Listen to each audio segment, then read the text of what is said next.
Dans le cadre de son dernier plan sur la durabilité et la biodiversité, la Commission européenne veut réduire de moitié l'utilisation des pesticides chimiques d'ici 2030.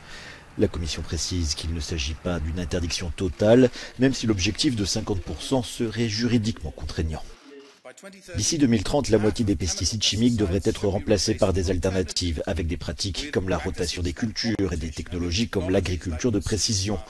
Nous proposons également d'interdire toute utilisation de pesticides dans les zones sensibles comme les écoles, les hôpitaux, les parcs et les terrains de jeu. Les États membres devront soumettre des rapports réguliers sur leurs progrès. Des fonds européens seraient également disponibles au cours des 5 prochaines années pour couvrir le coût de cette transformation. Mais de nombreux gouvernements s'y opposent déjà en affirmant que le moment est mal choisi compte tenu de la crise alimentaire actuelle.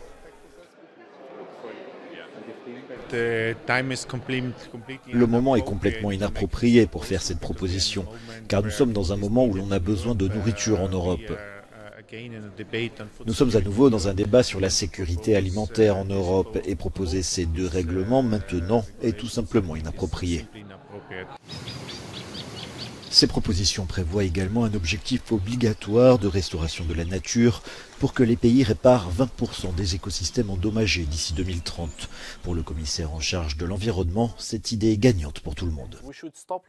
Nous devrions cesser de vivre dans un mythe selon lequel agir pour la nature, restaurer la nature, ne représente que des coûts et aucun bénéfice.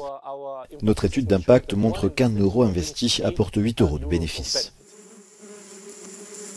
L'un des principaux objectifs est d'inverser le déclin des pollinisateurs comme les abeilles, qui selon les experts augmentent les rendements agricoles et aident à restaurer naturellement les écosystèmes.